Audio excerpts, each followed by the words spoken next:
పెద్దలు ఈశ్వరన్న చాలా విషయాలు క్లుప్తంగా చెప్పడం జరిగింది.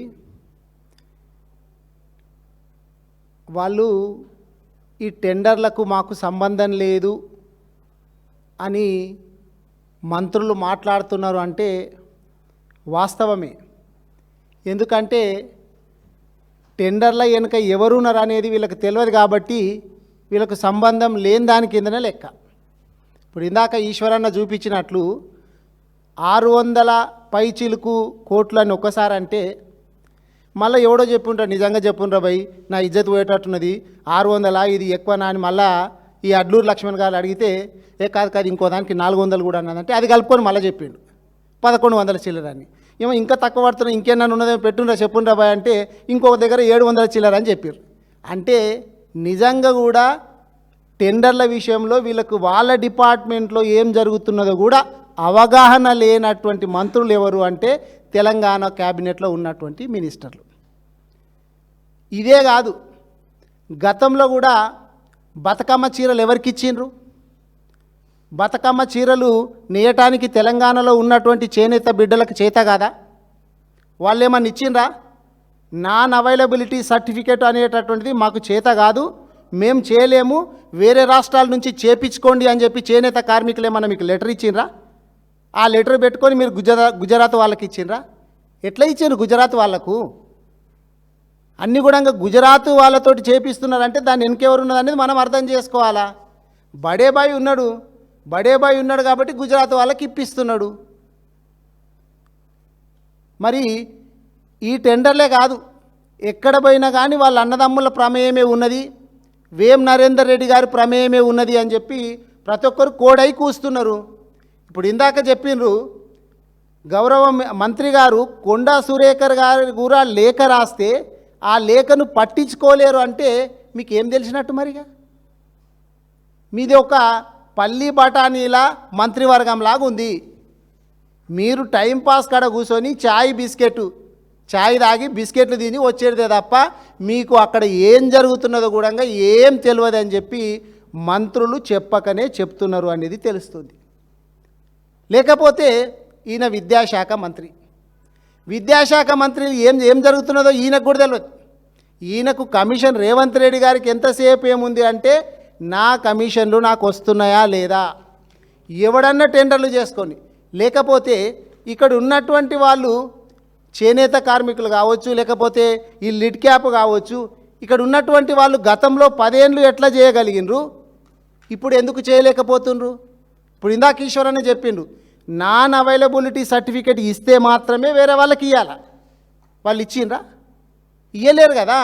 లిడ్ క్యాప్ కావచ్చు, లేకపోతే పిల్లల గ్రాసరీకి సంబంధించి కావచ్చు, ఏదైనా కానీ మీ డిపార్ట్మెంట్లలో ఏం జరుగుతున్నదో మీకు తెలియదు. Utter flop. ఇప్పుడు విద్యాశాఖకు మంత్రి అయినటువంటి రేవంత్ రెడ్డి గారు అట్టర్ ఫ్లాప్ చేసిండ్రు, విద్యా వ్యవస్థను పూర్తిగా నీరుగార్చిండ్రు. ఆయన ఉద్దేశం ఏంది అంటే, ఇప్పుడు గతంలో మేము కూడా ఎమ్మెల్యేలుగా పనిచేసినాం. మేము ఎమ్మెల్యేలుగా ఉన్నప్పుడు ఏంటంటే పిల్లలకు సీట్లు కావాలని చెప్పి ఇప్పుడు జూన్ జూలై వచ్చింది అంటే పెద్ద క్యూ ఉంటుండే మా ఆఫీసుల ముందు, ఎమ్మెల్యే క్యాంప్ ఆఫీసుల ముందు. మరి ఇప్పుడు ఏమైంది? పిల్లలు విషాహారం తిని దాదాపు 120-130 మంది పిల్లలు చనిపోతున్నారు, పాము గరిచి తేలు గరిచి చచ్చిపోతున్నారు. అక్కడికి ఎట్లా పంపించాలి మేమని చెప్పి చివరికి అక్కడ సీట్లు మిగిలిపోయేటటువంటి పరిస్థితి వచ్చిందంటే దీనికి అంతా కారణం ఎవరు అంటే రేవంత్ రెడ్డి గారు. ఆయన ఉద్దేశం ఏంది? ఇక్కడ ఉన్నటువంటి విద్యా వ్యవస్థను భ్రష్టు పట్టించి ఈ గురుకులాలను బీఆర్ఎస్ గవర్నమెంట్ అప్పుడు పెంచితే మొత్తం తగ్గించేసి లాస్ట్కి ఈయన ఏం చేయదలుచుకున్నాడు అంటే ఎస్సీ ఎస్టీ బీసీ మైనారిటీ వాళ్ళందరికీ కూడా విద్య అందొద్దు, పిల్లలు సరిపోతలేరు అని చెప్పి ఏం చేయాలా, ఆ గురుకులాలన్నిటి కూడా తీసేయాలా అనేటటువంటి ఉద్దేశం చేత రేవంత్ రెడ్డి గారు ఈ పన్ను పడుతున్నారు. ఇప్పుడు మనం ఏదన్నా కుక్కను చంపాలంటే ఏం చేస్తాము? దానికి పిచ్చి కుక్క అని ఒక ముద్రేస్తాం. ఇక్కడ ఏం చేస్తుండు? గురుకులాల కూడా సీట్లు నిండుతలేవు, ఏం చేయాలా కాబట్టి గురుకులాలు పీకేయాలా, ఎత్తేయాలా అనేది రేవంత్ రెడ్డి గారి ప్లాన్. అట్లాగే ఇక్కడ ఉన్నటువంటి ఈ లెదర్ సంస్థ కావచ్చు, ప్రభుత్వ సంస్థలకు ఎందుకు ఇస్తలేడు అంటే వీళ్ళకు చేతనైతే లేదు అనేటటువంటిది ఉద్దేశంతో, అంటే వీళ్ళు చేయలేకపోతున్నారు అని చెప్పాలి. చేయలేకపోతున్నారు కాబట్టి నేను గుజరాత్ వాళ్ళకి ఇస్తున్నా. కాబట్టి ఉద్దేశం ఏంటంటే రేవంత్ రెడ్డి గారు చాలా క్లియర్గా ఉన్నారు. అక్కడ బడేబాయ్ ఉన్నాడు, ఇక్కడ చంద్రబాబు నాయుడు గారు ఉన్నారు. వాళ్ళు ఆడిచ్చినట్లు ఆడుతున్నారు తప్ప తెలంగాణలో ఏమీ ఉండదు. ఆయనది ఎప్పుడు ఊడిపోతో తెలియదు. తుమ్మితే ఊడిపోయాము, దగ్గితే తుమ్మితే ఊడిపోయే ముక్కులాగా ఆయన ముఖ్యమంత్రి పదవి ఉన్నది. అవినీతిని వీళ్ళందరూ ఏమనుకుంటున్నారంటే, మనమేమో అవినీతి అనుకుంటాం, వాటిని రెండింటిని విడగొడుతున్నారు వీళ్ళు మంచిగా.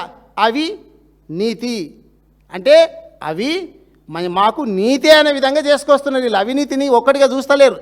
అవి నీతి, మేము చేసేటి అన్నీ కూడా అవినీతి పనులు మాకు నీతిలాగానే ఉన్నాయి అన్నట్టుగా రేవంత్ రెడ్డి గారు గవర్నమెంట్ వ్యవహరిస్తుంది.